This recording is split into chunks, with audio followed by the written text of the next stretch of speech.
Olá, bem-vindo ao módulo de Método para a Prevenção de Lesões aplicadas ao Krav Maga. Eu sou a professora Heloísa Araújo e vou estar acompanhando vocês nesse módulo. E para a gente iniciar esse módulo, a gente não pode deixar de mencionar sobre o sistema músculo-esquelético. Quando a gente fala do sistema músculo-esquelético, a gente está falando da junção do sistema muscular com o sistema músculo-esquelético, né? O sistema esquelético ele é responsável justamente por proteger os nossos órgãos vitais do nosso corpo, principalmente quando a gente fala aqui da região da caixa torácica, né? Além de ser responsável pela sustentação do peso do nosso corpo e da forma também aí. Já o sistema muscular, ele é responsável por unir nossos ossos, permitindo com que a gente realize movimentos do nosso corpo. Quando a gente fala desse sistema musculoesquelético, a gente tem alguns tópicos que a gente precisa ser mencionado. Um deles é as articulações. As articulações, é um ponto de junção que a gente tem de dois ou mais ossos que formam essa nossa articulação. Um exemplo que eu posso dar clássico para vocês é a nossa articulação do nosso joelho, que ela faz a união do nosso osso fêmur com a tíbia e a fíbula, né? E aí acaba formando uma articulação. Dentre essas articulações também a gente tem as nossas cartilagens. A cartilagem ela já é um tecido conjuntivo, que ela é mole, que ele é justamente localizado entre essas articulações. Quando a gente fala daqueles famosas artroses, que tem um desgaste da cartilagem, né, dessa articulação, então, ou seja, ocorre a diminuição dessa cartilagem, né? E outro também fator bem importante que vai ser muito falado aqui nesse nosso módulo são os ligamentos, né? Os ligamentos, ele também é um tecido conjuntivo que tem a função de ligar um osso com o outro, né? Que é onde está formando essa articulação. A gente formou uma articulação, a gente tem os ligamentos que fazem e unem e deixam elas fixas, fazem essa junção que nos permitam realizar alguns movimentos, né? Aí na imagem vocês conseguem observar que tem um exemplo do nosso joelho.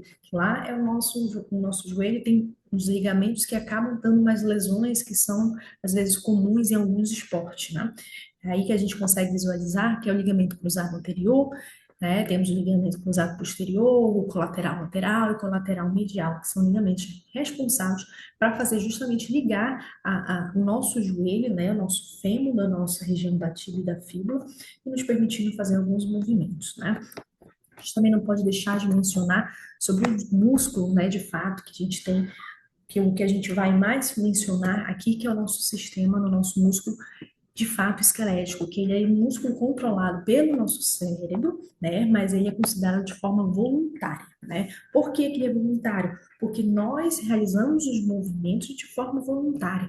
Eu estou aqui conversando com vocês, gesticulando, fazendo algumas movimentações, é tudo de forma voluntária, mas acaba se tornando automático, né? Por isso que quando a criança nasce, ele vai passar pelo processo de controle, né? Para ele ter esse controle de forma voluntária da musculatura dos nossos músculos, que seja do nosso bíceps braquial, tríceps braquial, quadríceps, enfim, né? Que é um dos principais. Nós temos também o nosso músculo cardíaco, só que o nosso miocárdio, ele já é de forma involuntária, ele faz sozinho já essa contração, esse relaxamento dessa musculatura, né? Assim como do músculo liso que a gente encontra no nosso intestino, né? Que é justamente responsável por controlar essas funções corporais que já são mais sob o controle imediato de uma pessoa, né?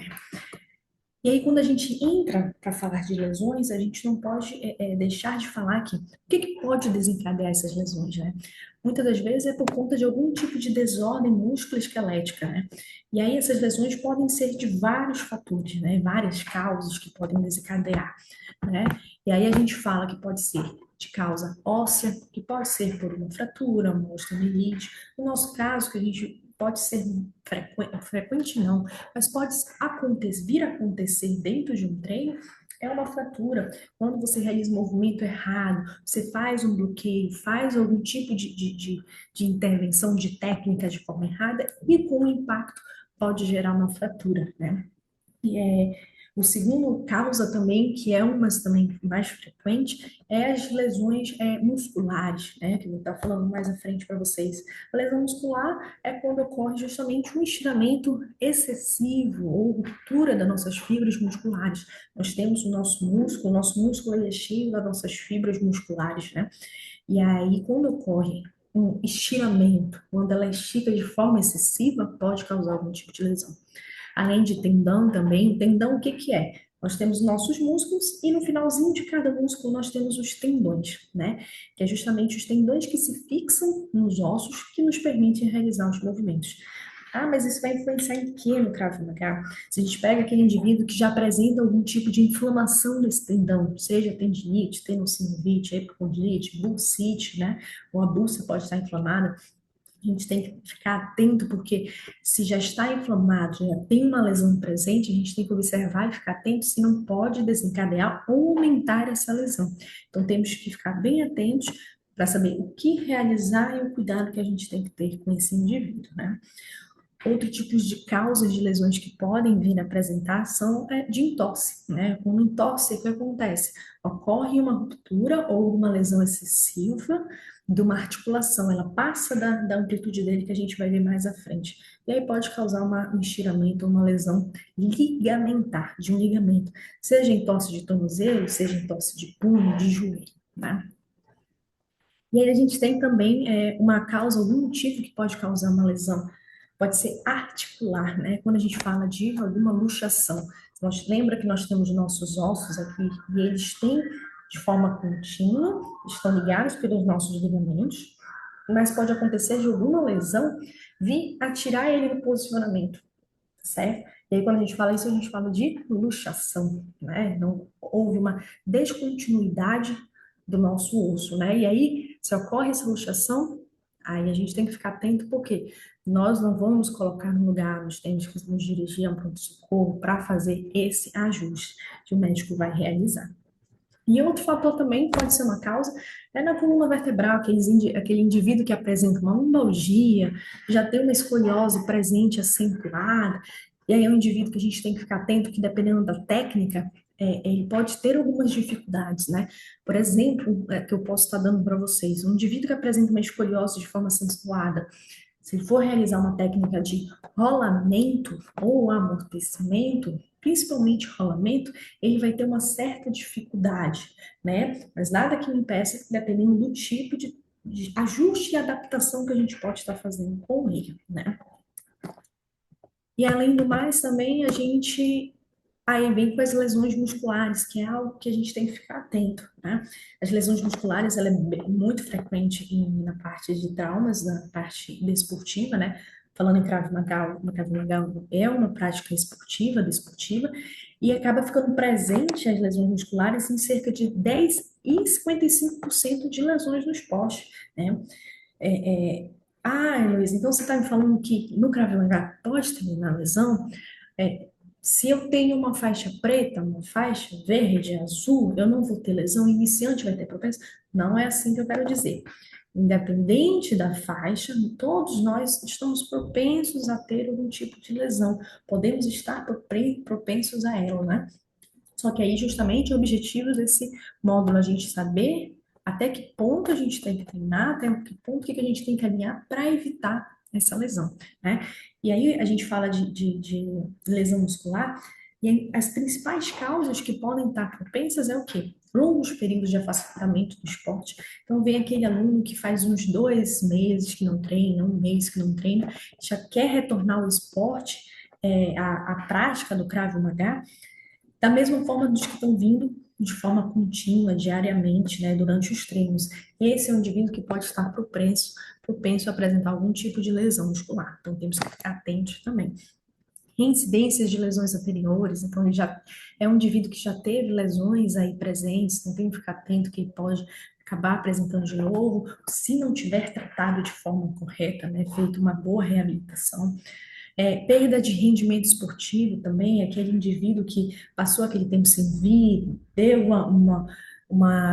começou a apresentar uma fraqueza muscular, então voltar de forma muito rápida, muito intensa, pode estar deixando ele propenso também a uma lesão muscular, né? Ou um não preparo para a prática de exercícios físicos, que é algo que a gente vai falar também bastante, né? É aquele indivíduo que chegou atrasado no treino, já vai entrar direto fazendo os golpes, fazendo as técnicas, sem passar por um aquecimento ou um preparo antes, né? Então é algo também que a gente tem que estar atento, certo? Esse aqui é um que eu trouxe para vocês, é um vídeo sobre uma lesão muscular. Ah, Luísa, não é de luta, Mas é um vídeo que é bem interessante da gente identificar. Esse aí é Usain Bolt, né? Do atletismo, então ele realiza um movimento que causa uma lesão muscular dele. Observe na perna dele esquerda. Quando ocorre uma lesão muscular, a pessoa não consegue nem realizar de fato um movimento ou uma contração, né? Temos as fibras, acabam ocorrendo algum tipo de ruptura, seja parcial, seja total, seja só um estiramento. Então é algo que a gente tem que ficar atento. Aconteceu, é parar, né, e procurar atendimento. E aí a gente entra aqui no tópico de osteocinemática e amplitude de movimento. Ela é extremamente importante também para que a gente possa conhecer o limite que o nosso corpo pode ir, né? Até que tipo de movimento que nossas articulações nos permite realizar e o limite delas, que é extremamente importante. A osteocinemática é justamente isso, esse movimento, né, que a gente fala.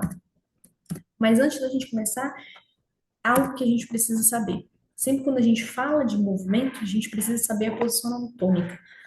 Nós, sempre para nos basearmos pelas nossas regiões do nosso corpo, nós temos uma posição padrão, fixa, né? Que é a gente chamada de posição anatômica. Que a gente começa com a cabeça e os olhos voltados diretamente para frente, com uma postura ereta, né? De frente para o observador ou para o instrutor, com os membros superiores ao lado do corpo de forma mais solta e as mãos voltadas para frente, tá? Isso vai ser bem importante. Membros inferiores paralelos, com os pés retos também no chão e direcionados para frente. Por que que isso é importante? Porque quando a gente fala, vocês conseguem observar essa linha no meio da imagem, ela é a linha mediana. Então, quando a gente fala sobre ela, tudo que está distante dela é lateral e tudo que está próximo a ela é medial. Então, tudo quando a gente fala, um exemplo que eu vou dar que é para vocês entenderem, né? Quando a gente fala de uma defesa de 360 e a gente faz essa defesa nessa região aqui, da região da una, mesmo que ela esteja direcionada, seja para frente, seja para onde for, a gente fala que isso aqui é uma nossa região medial. Ah, Heloísa, mas ela está aqui, ela está de frente para fora, então é lateral. Não, porque quando a gente pega essa posição e transforma ela na posição anatômica, que nem demonstra a imagem, a gente fala que ela é medial e aqui lateral. Da mesma forma, a parte interna da nossa coxa, ela é medial e tem a região de fora, que é lateral. Então, tudo isso vai acabar influenciando também, né? E aí a gente tem também nosso corpo divide em planos e eixos, né? Que é para a gente poder só se alinhar para saber, né? Então, esse primeiro que é o nosso plano frontal, no que a gente fala que a gente divide o nosso corpo em anterior e posterior, né? Tudo que está aqui na frente é anterior, o que está aqui atrás é posterior, né? E no plano sagital a gente observa que nosso corpo ele é dividido no meio e a gente divide ele em direito e esquerdo, né? E no último plano que a gente observa, que é o transverso, né? A gente divide o nosso corpo, né? Pela linha umbilical, região superior da região inferior. Por que que a gente precisa saber disso? Para a gente entrar na osteocinemática, né? Que é justamente o que que é a osteocinemática, que eu falei já. É o movimento dos ossos, né? Que ocorre, que são descritos nesses planos. Então, quando a gente fala de tronco, que está demonstrando a imagem, o tronco está deslocado para frente, a gente está falando de uma flexão, né? Quando vai para frente, é flexão. E quando ele está o tronco para trás, é extensão, né? Na segunda imagem, a gente consegue observar as inclinações. Temos a inclinação lateral para a direita e a inclinação lateral para a esquerda, né? Nosso corpo, nosso tronco, ele consegue realizar esses movimentos, seja na região cervical, quanto na região lombar, né? E também nós temos as rotações, rotação para a direita e rotação para a esquerda, que nossa cervical nos permite fazer, né? Então, a gente precisa, por que que a gente precisa saber disso? Porque quando a gente faz algum tipo de, seja amortecimento, que a gente precisa colocar o queixo no peito, a gente faz uma flexão, né? E a gente tem que saber justamente até onde a gente consegue ir, porque se o indivíduo faz uma flexão e ela é mais curta, a gente já sabe que esse indivíduo fica mais propenso a ter algum tipo de dificuldade para fazer esse movimento. Então, aí a pessoa tem que trabalhar a mobilidade para ganhar essa amplitude, para chegar ela justamente na região do peito, né? Na região externa. E aí a gente tem também nos nossos movimentos de ombro, né? Quando a gente fala que vai para frente, né? A gente fala de flexão, certo? Quando a gente fala que vai para trás, é extensão. Tá? Quando a gente fala de flexão também, o retorno dessa flexão, a gente está realizando uma extensão, mas nós temos a extensão, né, para posterior, ou algumas literaturas nos dizem que é a hiperextensão, né? E aí nós temos a abdução, abrir. Então, se a gente está abrindo, a gente está abduzindo, levando o nosso ombro para a região mais aberta, mais próximo da orelha. E quando a gente está aduzindo, a gente pode estar retornando ou fazendo o cruzamento que minha imagem está demonstrando para vocês, aduzindo de forma mais parte anterior, parte da frente do nosso corpo, né? Esses movimentos que eu mencionei para vocês, eles têm um certo limite, né? Que aqui no cantinho mostrando para vocês, quando a gente fala de flexão, nossa flexão do nosso ombro, ela tem que atingir até 180 graus. Menos que isso, a pessoa está com uma limitação nessa amplitude de movimento. Vocês vão me ouvir falar muito sobre esse nome, amplitude de movimento. Então, se ele não tem essa amplitude de movimento reduzida, a gente sabe que ele pode ter limitações para realizar alguns golpes, né? Da mesma forma para a extensão ou para a abdução, então a gente tem que ficar atento. Se a gente tiver que fazer algum movimento, seja para cruzado, um indivíduo que tem essa limitação de movimento, ele vai ter uma dificuldade, né? E aí, se ele tem essa limitação, vai ter dificuldade de realizar um golpe, e o que pode acontecer? Ele pode estar propenso a ter algum tipo de lesão, né? Ah, então significa que a gente vai reabilitar e ajustar esse cara? Não, a gente vai traçar planos e técnicas e realizar orientações para a gente conseguir ganhar um pouquinho mais, né? E aí também no nosso ombro a gente tem os movimentos de rotação externa, né, que pode ser classificada como rotação lateral. Lembra que eu falei para vocês? O que distancia do corpo é lateral. E aí a gente tem rotação interna, que é aproxima do corpo, medial. E nós temos também a classificação de abdução horizontal. Então, quando a gente abre o nosso braço de forma horizontal, né? Ou a adução horizontal, certo? Então, a gente tem também esses movimentos. E eles têm também uma angulação, um grau de movimento já, e aí a gente fala de adução horizontal, a gente fala com limite de até 40 graus e rotações até 90 graus, né? E aí a gente tem também, esse aqui é bem interessante, que é muito importante no Krav Maga, são as movimentações da nossa escápula, né? A nossa pá que fica aqui atrás da escápula, ela realiza todos esses tipos de movimento, que é a protração, né? Temos embaixo a retração. A protração é quando distancia, a retração é quando aproxima. Nós temos a rotação para cima, temos a rotação para baixo, e temos a elevação e a depressão da nossa escápula. Heloísa, o que que isso vai me influenciar? Vejam esse vídeo aqui. Vejam a movimentação dessa escápula. Que maravilha. Aproxima e distancia, né? O que que isso pode nos influenciar? Se a gente pega aquele indivíduo que não está conseguindo realizar um soco de forma eficaz, então a gente tem que ficar atento que ele não pode conseguir alcançar de forma eficaz, né? Ah, eu estou tentando fazer um soco direto, mas eu não estou conseguindo completar. Eu sinto que ainda tem um pouquinho mais para ir, mas não vai. A gente for pensar, às vezes não é só a movimentação do corpo que não está fazendo certo. Pode ser uma restrição que essa escápula pode estar apresentando, né? Então ela tem que estar bem solta, bem livre, realizando esses movimentos, né? Olha aí, vejam de novo um vídeo, bem movimentando bem direitinho. Ela faz a protração, né? E ela faz essa retração. E aí a gente tem o nosso cotovelo também, que ele permite nos realizar a flexão. A flexão, eu estou fazendo flexão para frente, estou puxando, flexionando, né? E quando a gente faz a extensão, eu estou esticando, estendendo, né? E a gente tem a extensão do cotovelo. Nosso cotovelo, ele faz esses movimentos de flexão e extensão, e a gente inclui também a pronação e a supinação, né? Quando a gente fala de supinação, a gente fala de suplicar.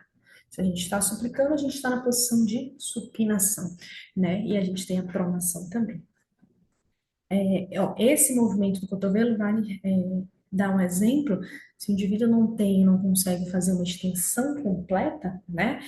A gente vai ter dificuldade, ele pode ter dificuldade de dar um soco também, né? Se ele tem mais limitada, né? A flexão, ela nos permite fazer de 0 a 145 graus, e a extensão, que é o retorno dela, de 145 a 0. Se tem uma extensão a 10, então ele está com um comportamento, alguma coisa que está impedindo ele de estender completo. A gente tem que ficar atento para não ter nenhum tipo de lesão.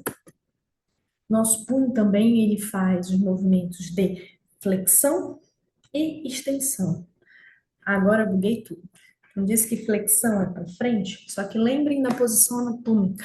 Quando a gente fala de flexão, posição anatômica, essa é a flexão e essa é a extensão, né? Posição anatômica. Se eu estou com meu braço nessa posição, isso ainda é a extensão e esse é a flexão, né? Porque se a gente pega e transforma em posição anatômica, a gente vê uma flexão e uma extensão de punho aí, né? Nosso punho também nos permite realizar movimentos de desvio unar e desvio radial. Ah, onde é que fica o rádio e a una? Nosso polegar é a anteninha do nosso rádio. Então, a gente já sabe que o rádio está nessa região aqui, né? Então, se ele faz o desvio para o lugar do polegar, a gente está falando do desvio radial. Se a gente faz para dentro, a gente fala de um desvio. Movimentos de pronação e supinação, como a gente falou anteriormente, e a gente entra também na parte de membros inferiores.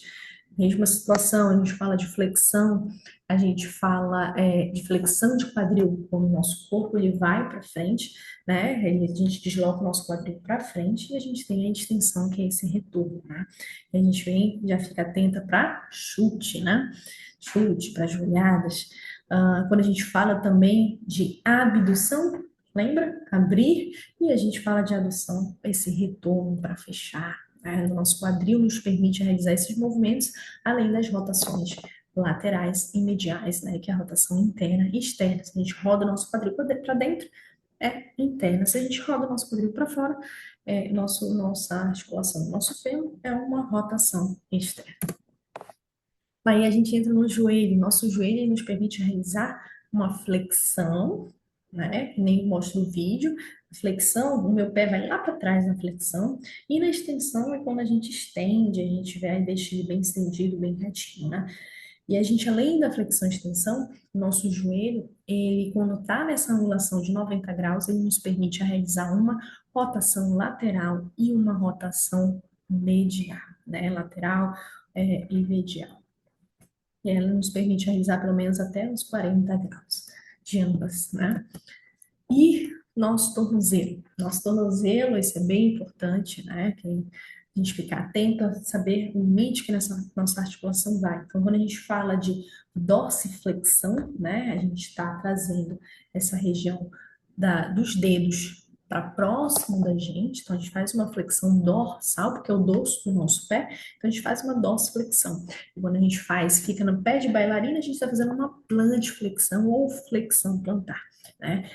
O outro movimento que o nosso tornozelo também nos permite fazer, que é bem interessante da gente saber decorar e aprender, é que nosso movimento do nosso tornozelo nos permite também fazer a inversão e a eversão.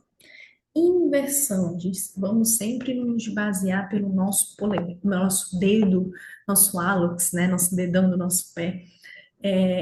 O nosso dedão, se ele vai para dentro, ele vai ficando lá para cima, a gente está falando de inversão.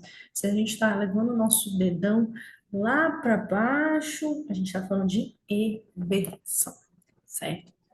Ele também nos permite realizar um limite de amplitude de movimento, né? Isso é interessante saber porque, principalmente da dorsiflexão, se a gente precisa dar algum chute ou algo com calcanhar, Se a gente tem uma limitação de dorsiflexão, uma limitação de amplitude de movimento, de dorse, a gente vai ter dificuldade de fazer e fazer algum tipo de golpe com a região de calcâneo, né? E aí a gente entra em algo extremamente importante, que é o mecanismo de lesão, né? O mecanismo de lesão justamente é o processo que ocorre quando alguma célula ou tecido são submetidos a um estresse, né, que excede a sua capacidade da adaptação. A gente já aprendeu anteriormente que o nosso corpo ele tem justamente um limite. A partir do momento que a gente excede esse limite, a gente ocorre um mecanismo de lesão e causa algum tipo de lesão. E eu trouxe aqui alguns para vocês comumente apresentados, podem acabar acontecendo, né, dentro de um treino. E aí a gente tem, primeiramente, eu trouxe para vocês como pensar em um soco clássico, né? A gente consegue aí, vocês vão ver que tem uns três imagens, né? Na primeira imagem, a gente consegue ver a linha retinha, vermelha, a gente vê o indivíduo fazendo um soco, e o que que a gente tem que se atentar aí? Vejam a flexão de ombro que ela está realizando, né? A nossa modelo, ela faz essa flexão de ombro com uma extensão de cotovelo para conseguir dar o soco de forma reta. E vejam principalmente que vai ser o nosso foco nessas imagens. Vejam o punho dela, né? A gente observa que o punho dela está bem retinho, então ou seja, vai conseguir aplicar um golpe direito e apresenta praticamente zero risco de lesão, né? Mínimos de lesão. Quando a gente vê na segunda imagem, a gente já observa que ela está fazendo uma flexão de punho, né?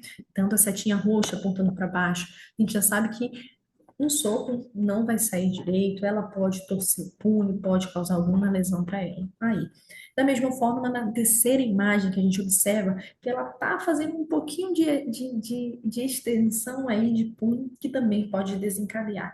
Quando a gente isola eles, a gente observa, isso são situações que podem ocasionar. Então, a gente tem que ficar atento, instruir sempre esse aluno ou esse nosso cliente ou paciente a fazer algum tipo de soco, de golpe, de forma que tem que estar totalmente alinhado, né? Ficar sempre atento e tocando nessa tecla, que aí pode causar algum tipo de lesão, né? E aí justamente a imagem.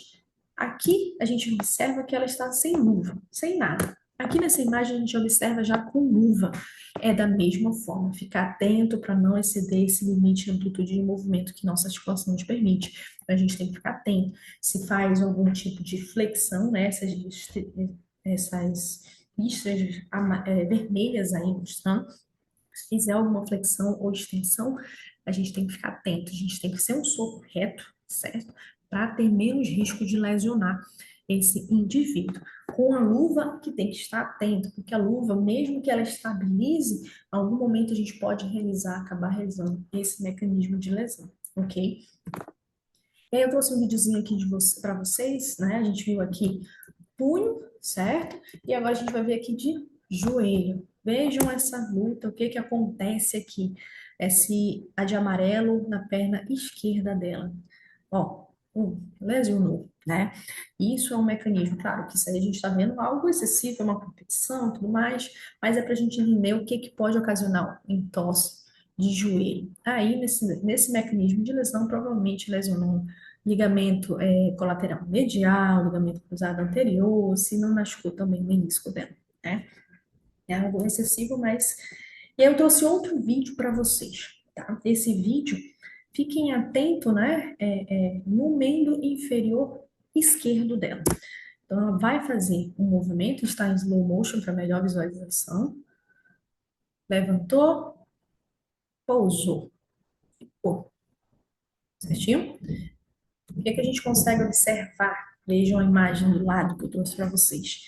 Esse é um tipo de técnica que a gente tem que ficar atento, que pode vir a ocasionar uma lesão, né? Por que que pode ocasionar? Vejam aí, a gente tem a nossa linha mediana aí, vermelho, né? Se esse indivíduo realiza esse mecanismo, esse pulo, esse salto que ele vai realizar, se ele não aterriza de forma correta, pode vir a ocasionar um entorse de joelho, que eu demonstrei aí para vocês na imagem, nas listrinhas amarelas. Se ele faz um entorse de forma interna, para dentro, a gente tem uma lesão aí também, pode vir a lesionar. Sem contar também, aí a gente está pegando em joelho. Se for contar também em tornozelo, se pisar de forma, se esse indivíduo pisar de forma errada, ó, de novo, videozinho para vocês verem, pisou, veja o tornozelo. Aterrissou direitinho. Agora imagina se não tivesse aterrissado direito, se esse tornozelo tivesse feito uma inversão. Se tivesse feito uma inversão, teria tido um entorse de tornozelo e automaticamente poderia lesionar, e ó, a listrinha amarela ali. Vem também o entorse de joelho junto. Então é algo que tem que ficar atento, né, que pode ocasionar. É uma técnica essa que eu trouxe para vocês, que são técnicas que a pessoa vai adquirindo, vai se aperfeiçoando, né? Se a gente chega com aquele aluno que chegou, já faz meses que não treina, ou aquele iniciante já vai realizar uma técnica, tomar cuidado. Não é uma técnica já para faixa mais para frente, mas é algo que a gente tem que tomar cuidado também, né? Porque qualquer pessoa pode estar propensa, né, a algum tipo de lesão. E aí, justamente, o mecanismo de lesão mais clássico e, infelizmente, mais demorado de se reabilitar, né? Uma lesão de ligamento cruzado anterior. Se o indivíduo ocorre esse tipo de lesão e precisa operar, aí é praticamente 8 meses afastado, 9 meses afastado, no mínimo, né? Ele não pode retornar antes, tem que ser a partir daí. O que que ocorre nesse mecanismo de lesão? Se o indivíduo vai realizar uma mudança de direção, manteve o pé fixo, né? Realiza essa inversão do tornozelo, joga o joelho para dentro, né? Deixou o pé firme, fixo e rodou o joelho, pode estar propenso a essa lesão, né? E aqui é outro também, olha, um entorse de tornozelo. Esse, veja a imagem, eu coloquei a imagem aqui do lado. Ele é em inversão, né? Ó, olha o pezinho dele, vai entrar, vai para dentro e